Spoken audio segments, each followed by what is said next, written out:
Dan akhirnya terwujud juga kita bersama teman-teman di destinasi wisata Opak atau singkatannya Desvita, itu kita bisa mengembangkan di pinggiran Sungai Opak dekat jembatan itu. Dulu itu sebenarnya cuman impian aja sih Mas. Awalnya sih impiannya sih macam-macam Mas. Yang dulunya di sini cuma untuk lahan mencari rumput, cuma untuk mancing. Kotor enggak, ini sekarang sudah bisa jadi kunjungan yang luar biasa dari berbagai daerah.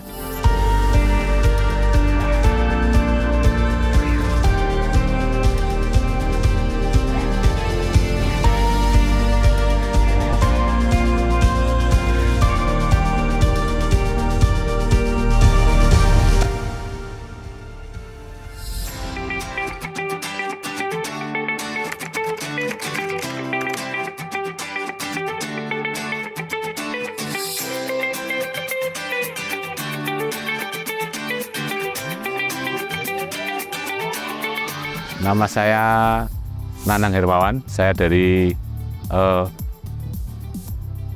Desa Tirtoargo, tepatnya tempat lahir saya di Gunung Kunci, salah satu dusun yang ada di Desa Tirtoargo. Saya di sini sebagai perintis bersama teman-teman sini membuat wahana air untuk meningkatkan kunjungan wisata ya, terutama di sini soalnya daerahnya sudah terkenal dengan pertanian, jadi pengen menciptakan kalau dibikin menjadi daerah ada untuk tujuan wisata itu bisa apa enggak, dan ternyata akhirnya sekarang bisa terwujud karena adanya pembuatan jalan lintas selatan yang menghubungkan antara desa kami ke desa tujuan wisata nasional, yaitu Desa Parangtritis. Dan akhirnya terwujud juga kita bersama teman-teman di destinasi wisata Opak atau singkatannya Desvita, itu kita bisa mengembangkan di pinggiran Sungai Opak dekat jembatan itu. Jadi sudah berkembang akhirnya menjadi wisata perahu, ada wisata kano juga yang ada di pinggir jalan, terus merambah yang terakhir adalah wahana jet ski. Itu yang paling populer di sini. Yang paling pertama di Jogja. Sejarah itu dulu itu sebenarnya cuman impian aja sih Mas.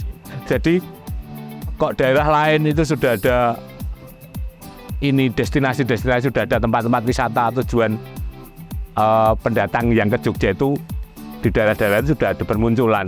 Desa kita cuman cenderung ke pertanian aja. Jadi akhirnya itu kita punya apa sih di sini? Oh, kita ada sungai, bisa digunakan untuk wisata air. Terus kita ada tegalan kosong. Awalnya sih impiannya sih macam-macam Mas.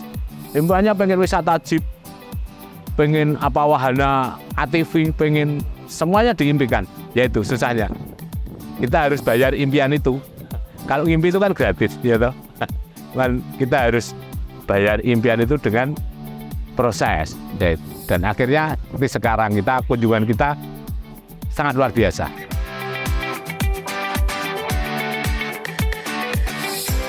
Yaitu modal nekat aja sih sebenarnya dulu. Jadi dulu pas waktu itu kan waktu COVID Mas. Jadi waktu COVID terus banyak yang tidak berkegiatan. Terus akhirnya ketemu dengan teman yang sefrekuensi yang pengen mengembangkan ini, kebetulan nyambung. Terus akhirnya kita dulu pertama kali di dekat jembatan sana, Jembatan Kretek 2, waktu masih proses pembuatan jembatan, kita bikin wisata perahu. Dan alhamdulillah cukup ramai, cukup menjadi perhatian tapi cuman baru lokal. Dari lokal Bantul, Jogja itu belum merambah keluar.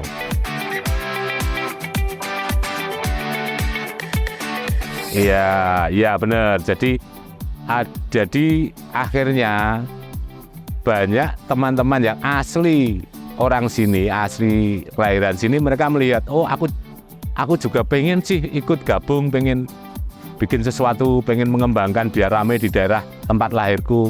Akhirnya tercetuslah Deswita Opak Resto, The Muara Resto ini, terus Wahana Jet Ski ini yang paling terakhir. Jadi memang di sini tuh banyak berkendala. Kalau sampah itu jelas bukan dari ini ya Mas, bukan dari adanya pengunjung sih, nggak terlalu banyak yang jelas. Kita kan soalnya lokasinya di muara sungai Muara Opak sini, jadi sampah itu datangnya itu dari air terbawa dari apa ya, dari yang ujung, dari hulu sana, dari Jogja, terus akhirnya terbawa ke sini, akhirnya mengumpul di sini lah.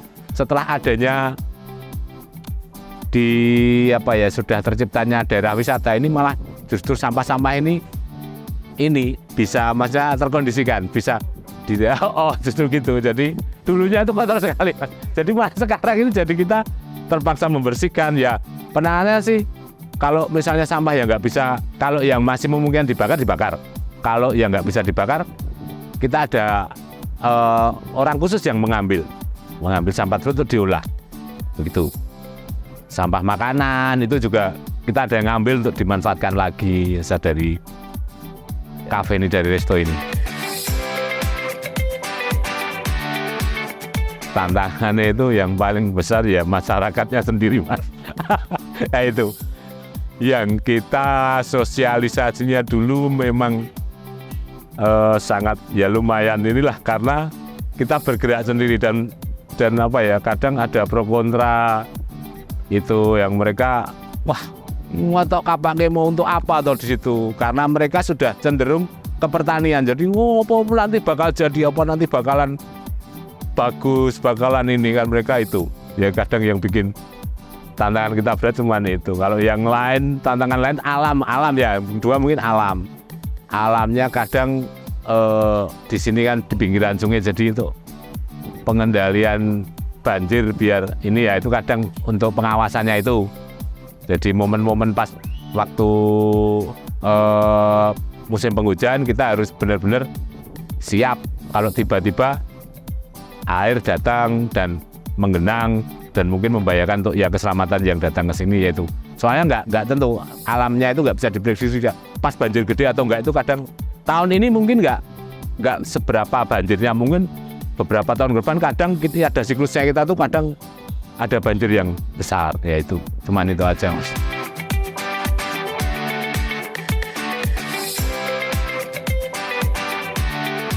Yang jelas kita, kalau impian kita ke depan tuh masih sangat banyak banget, Mas. Kalau diimpikan tuh banyak banget. Salah satunya ya kita pengen apa ya, yang di sisi jembatan itu kita pengen membuat warung-warung kecil yang mungkin untuk yang jualan yang warga-warga dari UMKM lokal. Itu rencana kita sekarang sudah mulai dicicil sih, itu sudah mulai dibuat warung-warung kecil, sudah berdiri ada 3, yaitu pengennya itu di pinggiran jembatan Kretek sana. Jadi yang mungkin untuk kalangan yang nongkrong sore, atau yang camping itu ya itu. Dan yang lain yang mungkin yang agak besar ya, rencana besar itu pengennya ya di sini tuh ya ada semacam kayak homestay, tempat tinggal yang kalau kita kan sudah merambah ke ya, kunjungan kita kan sudah merambah ke luar pulau ya, karena adanya jet ski ini, Jet Ski Jogja Adventure ini, kunjungan kita sudah meluas ke Kalimantan, Sulawesi, Irian, Sumatera, dan mereka sampai di sini itu juga benar-benar semangat. Di sini sunrise pun dari jam 6 sudah sampai sini, padahal dari Makassar kemarin. Wah, itu benar-benar luar biasa. Yang dulunya di sini cuma untuk lahan mencari rumput, cuma untuk mancing, kotor enggak, ini sekarang sudah bisa jadi kunjungan yang luar biasa dari berbagai daerah. Ya, untuk konsentrasinya ke jet ski, tapi juga sama kelompok destinasi wisata Opak, saya kan bagian promosi Mas, jadi bagian media promosi, jadi kadang mereka apa gitu ya, selain ini untuk saya bantu, saya berusaha untuk mempromosikan kemauan mereka, keinginan untuk membuat wahana baru. Misalnya nantinya kayaknya mungkin kayak ini ada wahana dino, kayaknya ya nanti kayak yang teman-teman lain yang lagi viral itu, kan cukup luas juga yang dekat Deswita Opak, dekat jembatan sana itu. Terus mungkin nanti di depan sini di Muara Resto ini ada selancar wakeboard atau ini selancar air yang ditarik dengan speedboat, dengan jet ski juga bisa, yaitu yang nanti mungkin ke depan untuk ini membuat biar semakin daya tariknya semakin kuat.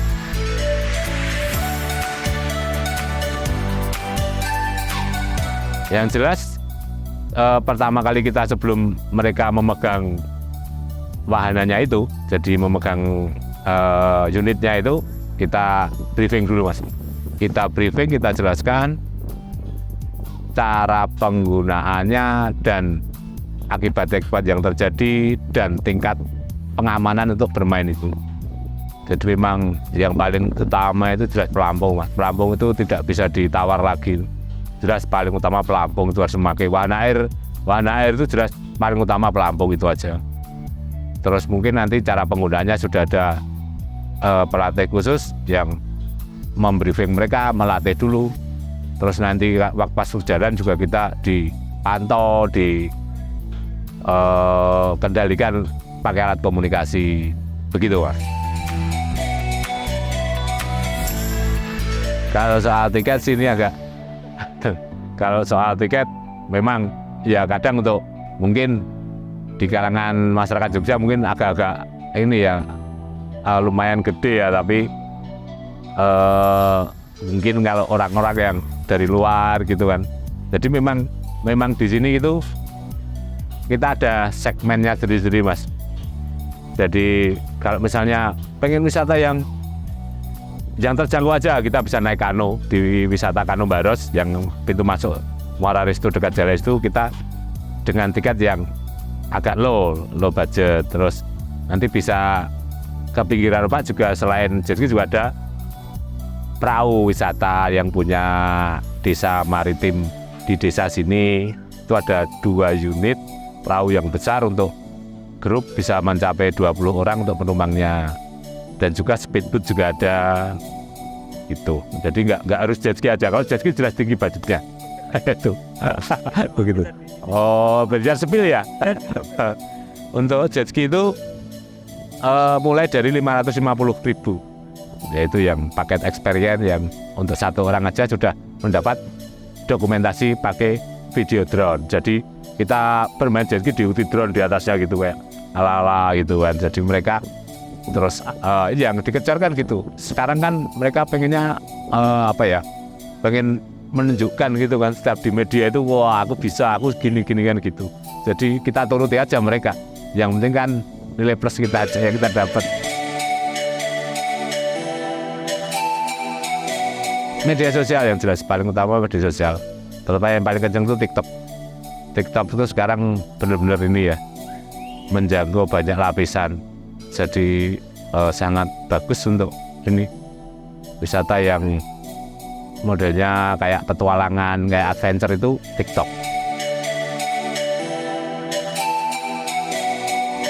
Kebanyakan mereka memang dari TikTok yang FYP gitu kan. Jadi ya tantangan kita gimana caranya membikinkan kontennya yang bagus ya itu. Nanti kasihan mereka udah bayar mahal, kita nggak bisa membikinkan video kontennya, pengambilannya yang kurang bagus, ya kasihan sudah terlalu gitu. Jadi tantangan kita itu untuk menservis mereka agar mereka puas di sini. Dulunya yang begitu, masyarakat yang dulunya menyangkal, maksudnya nanti bisa terwujud itu, pada akhirnya sekarang setelah ramai kayak gini mereka juga menyadari, dan sekarang mungkin ya saya nggak tahu, mungkin mereka juga mungkin mau menanamkan modal juga, saya juga kurang tahu jelas. Yang jelas sekarang tanggapannya masyarakat itu benar-benar bagus. Mereka juga mungkin dari pengunjung yang dari luar daerah sudah berinteraksi dengan mereka.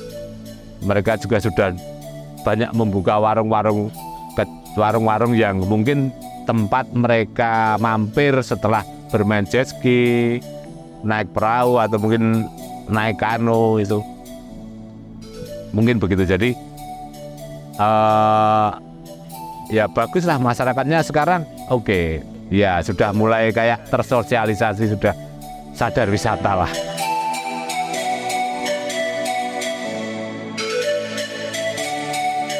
Jelas ada Mas. Jadi ya itu kesulitannya kita masih di situ ya. Jadi kemarin tuh sempat ada dari Arab Saudi, Belanda, Kroasia. Ya itu mereka yang menjadi tantangan itu mereka cuman bisa pakai bahasanya masing-masing.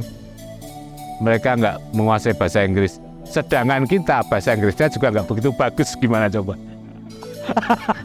Ya itu kendalanya di situ. Udah lumayan banyak ini yang datang di sini dari luar sini, orang mancanegara itu udah banyak. Ya itu kendala kita di situ ya. Gimana caranya kemarin ya jelas mereka jelas jet ski yang untuk ini. Untuk tujuan mereka jet ski, tahu jet ski, oh kok ini ya untungnya itu masih terkondisikan, jadi bisa kita layani, mereka juga seneng itu ya. Ya itu bahasanya itu Mas, itu yang menjadi kendala ya. Enggak ini pakai Google Translate lah Mas, kita nanti pakai HP Mas, kita ngomong kan, kita atur aja untuk bahasa mereka.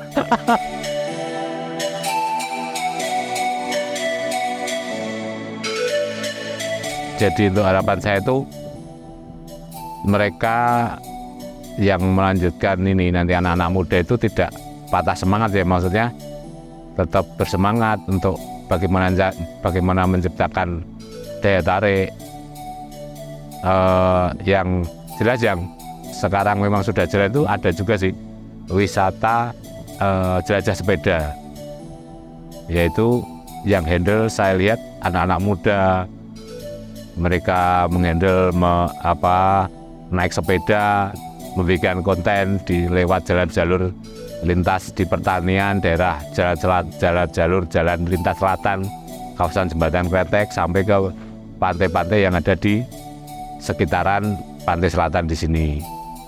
Itu jadi terus ada lagi kita wisata yang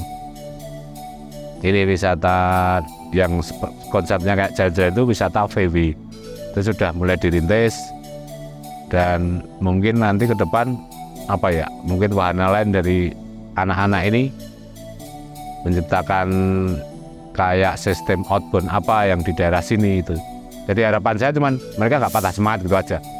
Mereka tahu memang di sini itu bisa digunakan untuk kunjungan, kita tinggal menyediakan aja dan sudah percaya bahwa Jogja itu memang daya tariknya luar biasa.